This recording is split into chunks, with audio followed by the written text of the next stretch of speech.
here it will be the workshop of Pharo AI, so we will show different things. We can show examples how you can use Pharo AI. So we will start and yes. First, I will present you the a priori algorithm, and I will show you how it can be used to mine frequent item sets to perform the market basket analysis. And then after this, Sebastian will present the k-means. Yes. Image segmentation. Yes, the image segmentation with k-means.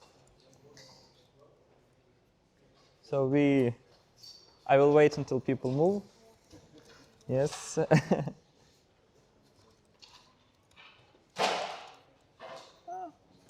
Nice.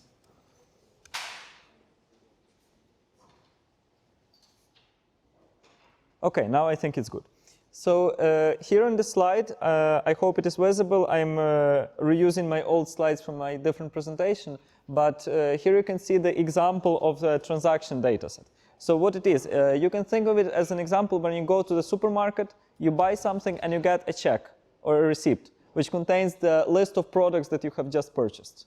And what many companies do, they study this list of products and they try to analyze and to understand what are the groups of products that are commonly purchased together. So to study your activity. And like this, they can recommend you these products. So for example, here in the next slide, you see it highlighted.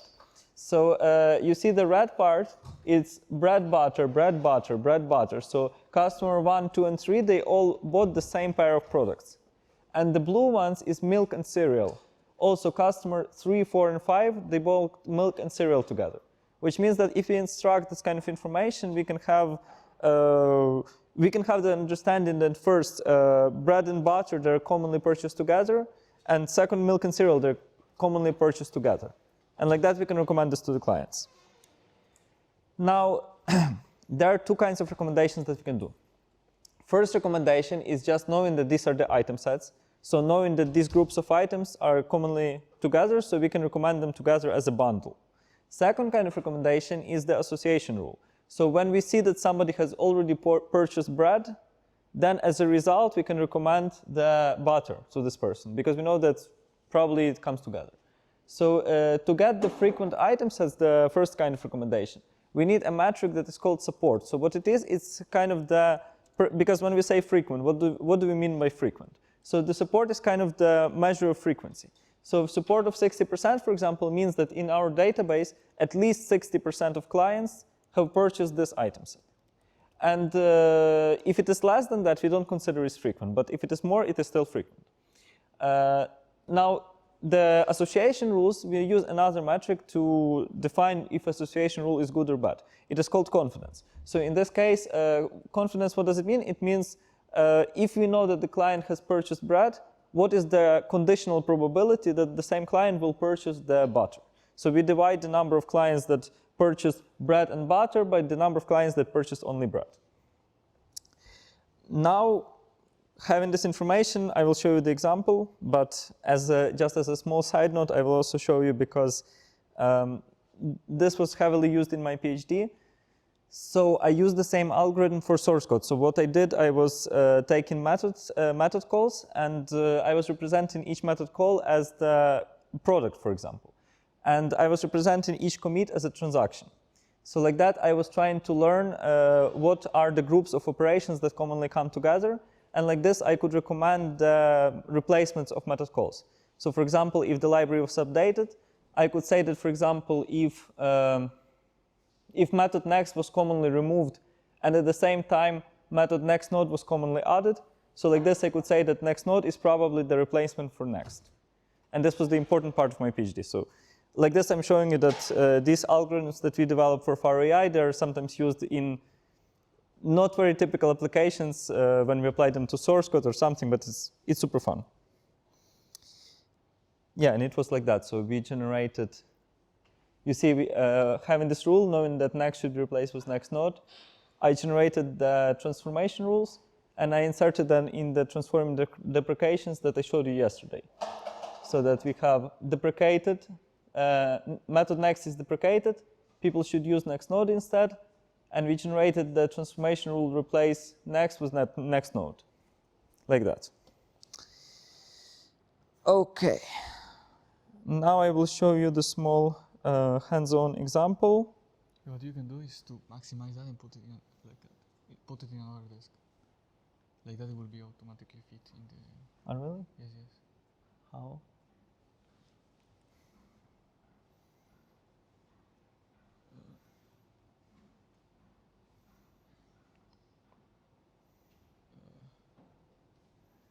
I don't know what I did.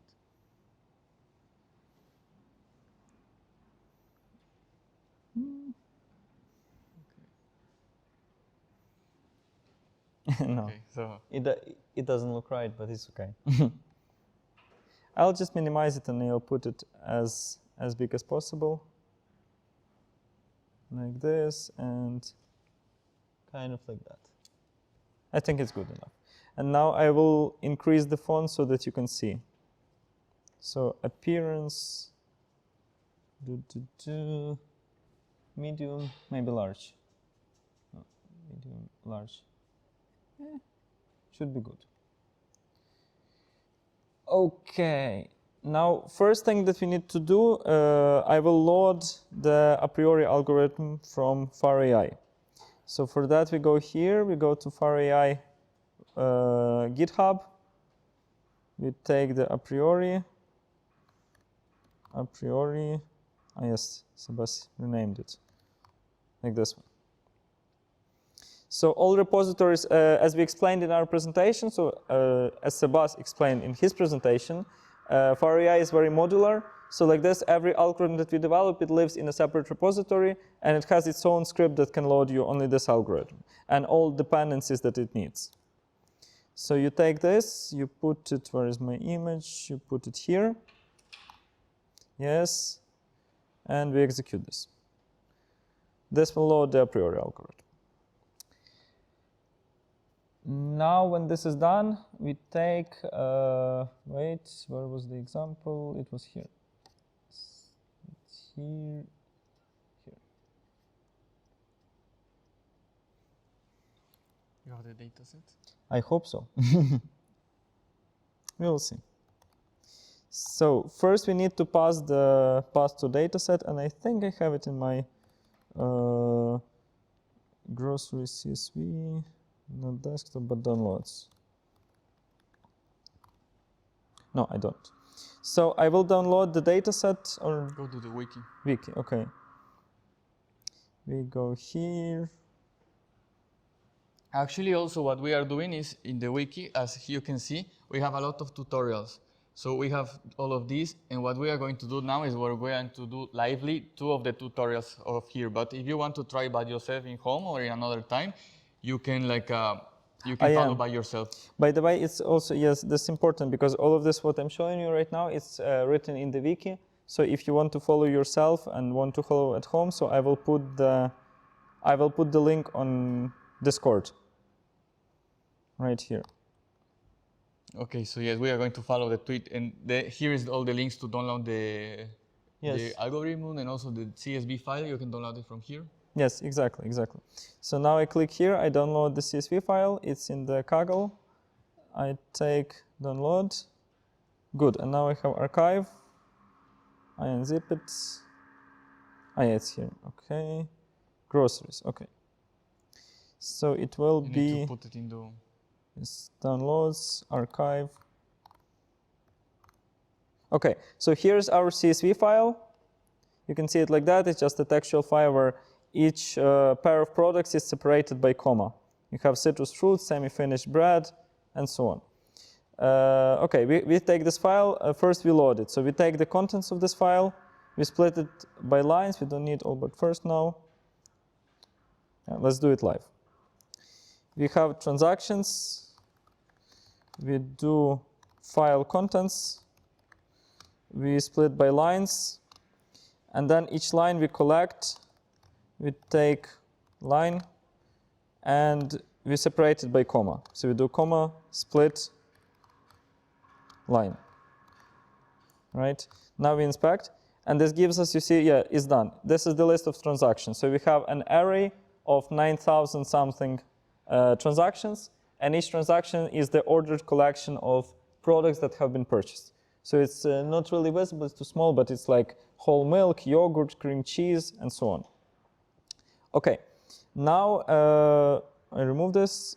Now we need to create the transaction source. So what is a transaction source? It's a special collection that we created that kind of streams this item into the algorithm, because actually a priori is not something very fancy. It's basically only enumerating the items. It's enumerating the, calculating the how many times they appear, how many combinations appear, but it does this in a very efficient way. So it tries to go smartly through the tree of items. So for this, to implement it faster, we created this transaction source array. Yes, so we put it there, and now we pass this transaction source to the a priori. We initialize the algorithm, like that. Now we can say, we need to specify the minimum support. So in this case, as you remember, support is the metric that tells us what we consider frequent. In this case, I consider frequent is at least 1% of customers bought something. So for example, we had 9,000 customers, and if 900 of them, 900 or 90, yeah, 90, yes. If at least 90 of these customers have bought something, then it will be frequent. Okay, we initialize the algorithm. Now we can, Yes, now we can find frequent item sets. This will take some time. And as a result, the a priori object, it will contain those frequent item sets inside in the attribute. And later, I will explain you the code later. So what comes, yes, okay, done. You see, so now the a priori object here, it has frequent item sets. And each item set, it also contains, by the way, the item sets of size 1. Why? Because, for example, sausage, yes, 90 customers bought sausage, which means that it is considered frequent by our definition. But for example, we only care about item sets that contain more than one element. So we take this line here, or I can, yeah, wait, we put it here. So what we do, we say, What's the definition of frequent? Is this. For Yes. our definition, the question was what is the definition of frequent, and actually we can specify this. For us, the definition is that 1%. So at least 1% of the client of 1% of the transactions has to be like both the sausages. Yes, exactly. So it depends on the data and it depends on the domain. You can change this parameter. So for example, here we have many transactions, and we want to have as many frequent items as possible to demonstrate the rules. So for demonstration purposes, we chose 1% as the frequent. But in other cases, 1% may not be very frequent, so you may choose 50% or 90%. It depends on the situation. So here, as you inspect, for example, this a priori frequent item sets, oops, you will get this list of grapes, sausage, napkins, one item, and also 2 item pairs, chicken, other vegetables, Frankfurter yogurt, and so on. Wow. But what we do here is we now select to have only those frequent items as there are size 2 or more. So here you can see we have 2 or 3. So for example, this item set, it means that root vegetables, whole milk, and yogurt was bought together by 90 different transactions. And because of that, we consider it frequent. Now what we do, we also build the association rules. So to do that, we execute this line. I will put it down. Yes. We execute this line, it does instantly, and what it does originally, now it just takes every item set and it builds all possible association rules. So for example, if you had chocolate and soda, so it will be soda chocolate, chocolate soda. Now all possible combinations are generated, so they're over here. But we are only interested in those association rules that have high confidence, so that we know that, for example, if a customer buys chocolate, they're also likely to buy soda, but it may not work the other way around. Because, for example, a lot of people buy soda and not necessarily they buy chocolate. So to do that, we use this. We will not calculate the lift. We say a priori calculate association rule matrix, and we pass a class which defines a matrix. So we did it like that because there are many different metrics that we needed to implement, and we wanted them to be extendable. So we have, for example, confidence, count, lift, support, and in this case, we will be using the confidence metric. So we say, okay, calculate confidence, done. And now we say, now this one, yes. We extract association rules, only those for which confidence is bigger or equal to 5%. You can explain what is confidence. Yeah, I did already, but I will repeat. So what is confidence? Confidence is the conditional probability that if somebody buys products from the left-hand side, so these ones, like curd and yogurt, then they also buy milk, whole milk. You see, for example, this rule. It says curd and yogurt, whole milk, and the confidence of this rule, I will tell you now, it's 99 out of 70, so it's the confidence as float. What? Confidence. Yeah, because it must be here. Yes. So it's 58%. So it means that 58% of transactions, 58% of those transactions that bought curd and yogurt, that they also bought curd milk. And this is the chance that we will be correct if we make this recommendation. And like that, now we browse these rules. So you see that we got 15 rules that have at least 50% confidence. And this is the example of how we can use this algorithm for example, making recommendation to customers in shops, but also they can be used for, I don't know, recommending songs in Spotify. So when you listen these two songs, what's the probability you will also listen that one? And as in case of my PhD, recommending also replacements for methods that were refactored. Okay, so now I will pass the stage to Sebastian, who will show you the image segmentation. Okay, so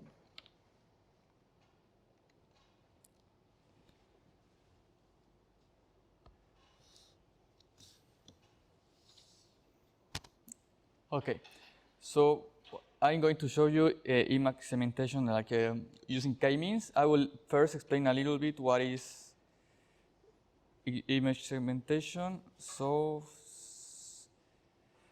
okay, so here, let's take this picture, opening in a new, okay.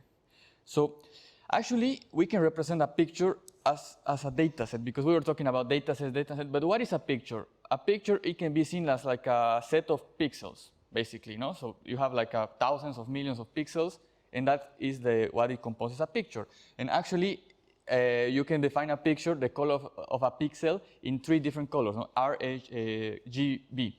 So a pixel has like a red, green, and blue proportion of a color. So basically, you can graph the picture like that. You can graph each of the pixels of a picture at some point in a 3-dimensional space. So we can represent a picture as a data set. And what is the k-means algorithm? I will explain like quickly a k-means algorithm. For example, a k-means algorithm, it basically you have some data set. For example, this is a 2D data set. You can also have a 3D for the picture. And first, it locates 3 points randomly. As you can see in the beginning of the animation, okay, like this detects 3 points randomly, and then it starts to make some calculations, and it starts moving the points until it finds the best way to classify in this case with 3 centroids, the data set in 3 different groups. So this is an unsupervised machine learning algorithm that helps to classify or to cluster, to cluster points into groups. So in this case, it's 3.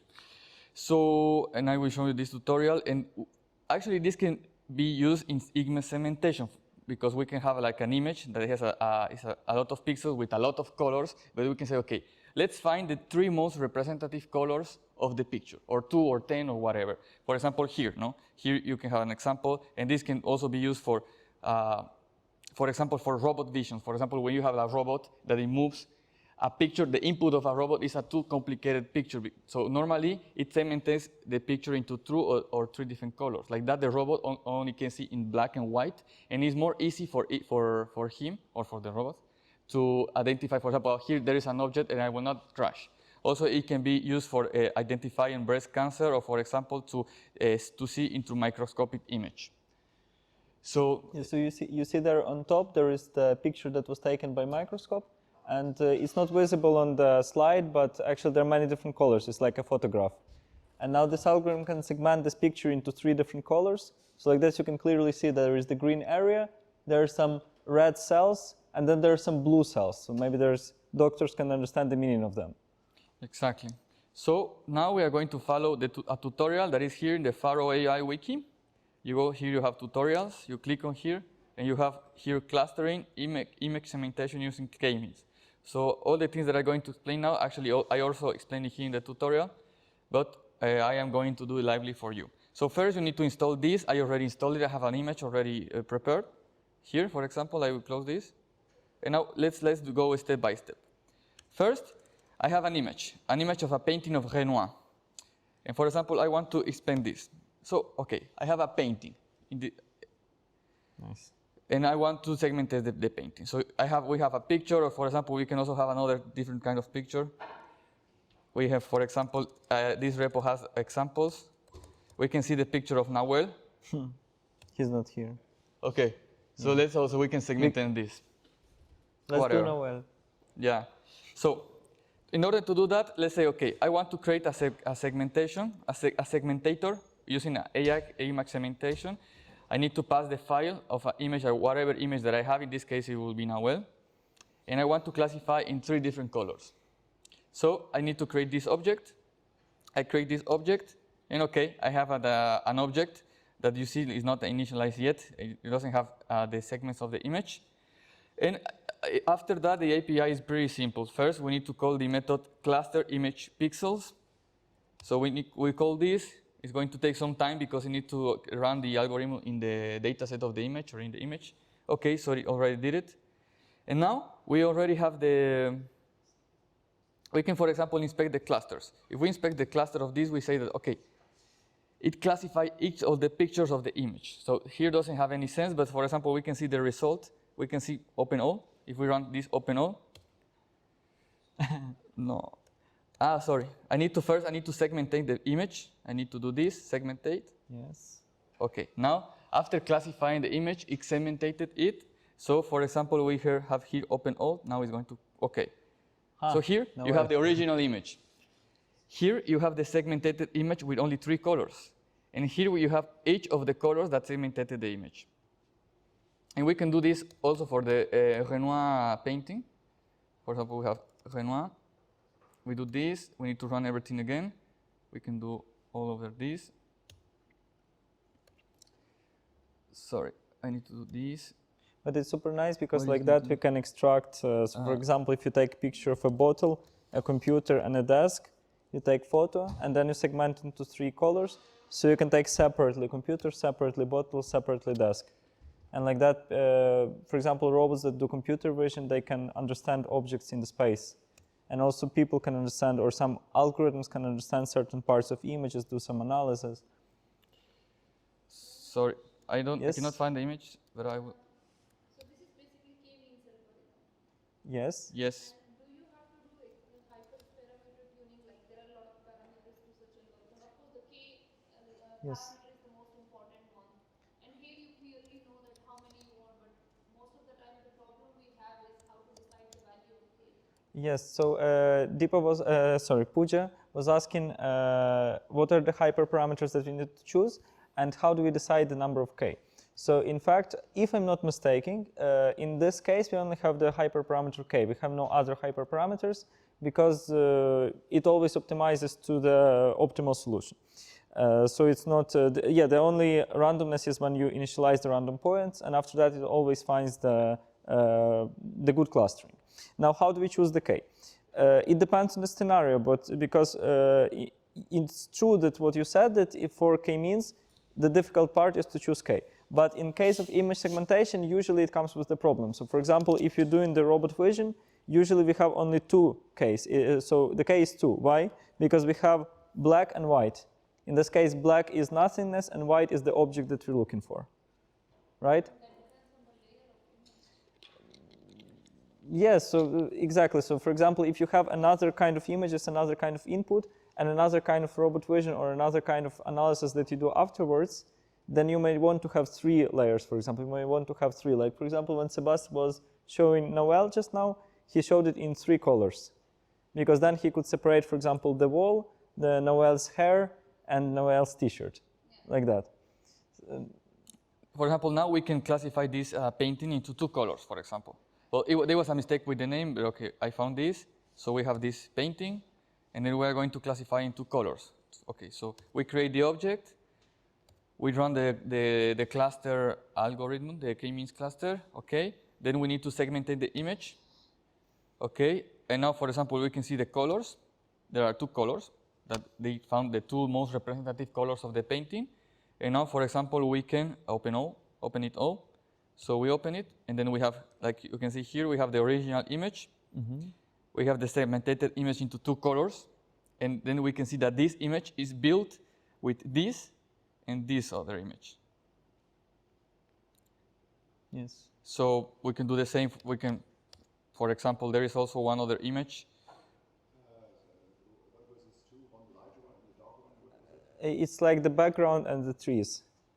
So it would be more nice if you put it in the black. So you can imagine all this lighter one, it could be black, and this is black. So you can take separately the sky and separately the trees.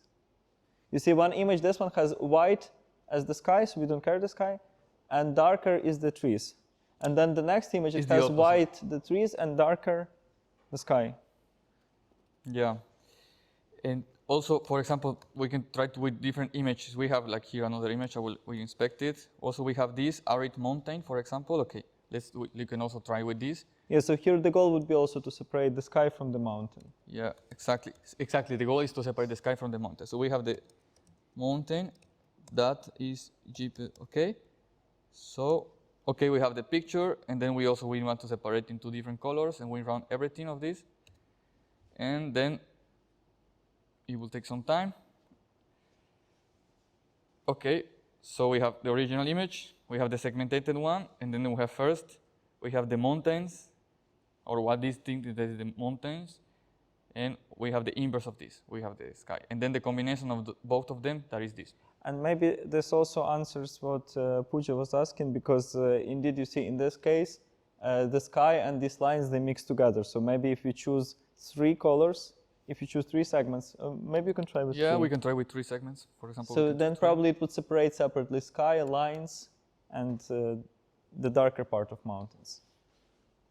So one was the inverted, one of the picture was the inverted one of the other. Yeah. In this case, it's always like that. If it's 2 of them, it's like 0 and 1. So look, with 3 colors, first this is the sky. Yes. Clearly this is the sky. Yes. Second, that this is clearly, this is the mountains, kind of the mountains, and then the other part of the mountains. And if you combine the other 2, you will have full mountains and full sky. Exactly, so you have the sky. So in this case, we managed to separate the sky from the mountains, and the mountains are the rest of the 2. Yes. It's a simple example, but it shows how a small, nice algorithm like k-means can be used for practical applications like that. Have you used for text segmentation?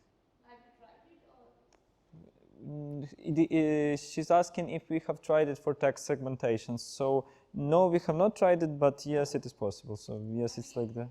Because I tried with text unsupervised learning, and with text the problem becomes way complex, because then there is no 0, 1. Yeah. There is no clear assignment of text.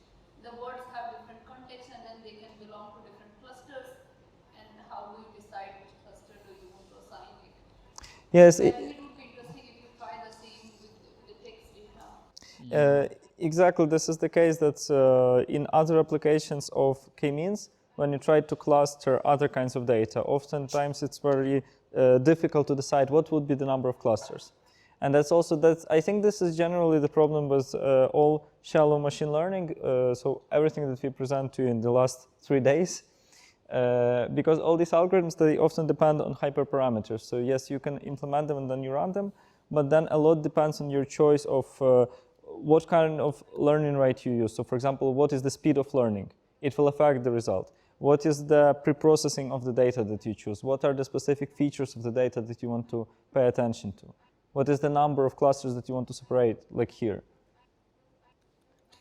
Yeah, and actually we can also use this same principle to segmentate sound, for example. Yes. And it will be the same. We need to convert sound into numbers, and then we can segment the sound. And for Nice. example, we can divide, okay, this sound or this music, and it start to segment it. Of course, it will not separate instruments perfectly, but of course, it will start moving, separating sound. I would really like to do this because I did it a long time ago, but it was not in Pharo. We were separating sound, so there was a very nice problem. You have a room full of people that are talking at the same time, and then you put 3 microphones in different locations. And then each microphone which will listen each person with different loudness. You know, so like that, you can use the statistical techniques to separate this, and then you can kind of spy on the group of people at the same time because you can hear each person separately. So Yeah. it's a very scary application, but very interesting how it works. So last year we had an experiment at a hospital. Uh-huh. As part of that experiment, and what the group was trying to do is the hypothesis is that when people sleep, they still process data. Uh-huh. The brain still process sounds. So sometimes if you're asleep and somebody calls your name, you can still be awake suddenly because you realize it's your name. And then they wanted to test it how a person knows. So what they did is they basically, people were falling asleep with headphones where they were continuously hearing 2 sounds. There was one sound of frog and another sound of closing a door. Uh-huh. So you listen, when you are awake, you listen the sound, you can completely identify this is a frog sound, this is a door sound, closing and opening. Then people fell asleep and you are continuously hearing those sounds. But from these algorithms, you could separate that this is a frog sound playing Yes. and how the brain processes it, and this is the door sound. And in morning, it improves your performance of recognizing the sound. Wow, that's cool. So it was scary to be part of that experiment, but it was very cool that it actually tells that when you are sleeping, your brain is still processing patterns. It's still learning. The Okay. learning hasn't stopped at that time also. That's actually Break from the World. Yeah. It's practically the whole thing, the same thing. They taught people, children, when they were sleeping. Yes. Yeah, well, and to finish, Here, sorry. these algorithms were used to separate the sounds also. Wow, Yes. it's a very nice story. So there is a small, tiny K-means in your head, and it's Or a bigger one. or a big, powerful one. Yeah. Yeah, depends on the person. So yeah, well, basically that's we have a lot of tutorials as you see, as you saw. Yes. So this actually yes, in this picture actually we managed to separate 3 things, as you can see. First, we have the fortress. This is here Serbia. So first we have here the fortress. Here we have kind of the clouds, no? Yeah, yeah. And then here we have the sky. And then the combination, we can see that we can manage like to pretty well separate the sky from the clouds from the fortress. So, of course, it requires tuning and it can be improved, but this is a really cool example that we wanted to show. So you can apply this to any image that you want. We can, like faces, whatever, and it's Yeah. as a so. And to finish, well, yes, we have tutorials. We don't want to bore you to explain each one of them, but we explain 2 of them, this market-based and image segmentation. Yes. So to show that this is not only academical, or this can also be applied, and all of these things that we show that are written 100% in Pharo, without any dependence on any other external library. There's Yeah. thousands of applications, but yes. Would be nice. So yeah, Yeah, so if you're interested, please go to the GitHub, and immediately on our page you will find the wiki, and there is a lot of tutorials so you can try yourself, and we would be very happy if you give us your feedback. yes. So I think we can finish early because we go to the city tour after. Yes, yes. So that's So- all we have to say. Yeah. So well, thank you for listening. Or you want to have questions, comments, or whatever, we can talk now or later. Please. Yes. So anyway, have a look to maybe the question before because of the character recognition. If you just have some picture, some slide or something, there's just which has some powerful background, and then should be possible to separate the background from the address actually. Yes. Yes. In fact, I think this is an. Can you repeat the question? Yeah, I will repeat the question. So he asked if we can use this for character recognition in the sense that we remove the background and then we only have the character, right? Okay. So in fact, yes, I think that this is the important. You know, there is a very famous example of optic character recognition with nice data sets. You have, for example, MNIST data set, when you have these pictures of characters where there is black and white. So this one is already segmented. But if you try to implement this on real life photographs, it will not be like that, because you will take a picture of something, a paper where something is written. It's not just black and white. There will be a lot of shades of gray. It will be a lot of brown, other things. And before applying this classification algorithm to recognize which letter or which digit is written, first you need to segmentate this picture. So you need to say, okay, only this part is the text and the rest is black. The rest is just the background. So indeed, first you apply some kind of image segmentation. It can be either based on k-means or based on some other statistical techniques. For example, maybe you can average the colors or something. But you segmentate these colors into black and white, and then you apply the classification technique. Yes, and also one more thing. I remember in my university, back in the days when I was there were some students that they were doing a project of recognizing the language sign. For example, you're talking with your hands, language sign, and there is a machine learning algorithm that say, okay, this sign means this word, this sign means this word. So the purpose was to have like a live translator to language sign to real, not to real, but to maybe, I don't know, English, Spanish, or whatever. And they had a lot of problems because the image, of course, they have like, there's thousands of different colors.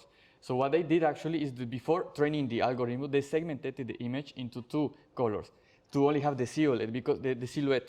Because they don't care about anything else, only the silhouette of the hand doing the sign.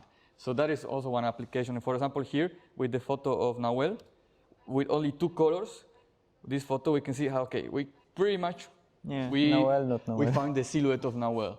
That in this case, we only want the silhouette, so we want only 2 colors. So that is also one application that normally is doing in the pre-processing part before training these machine learning models. Yes.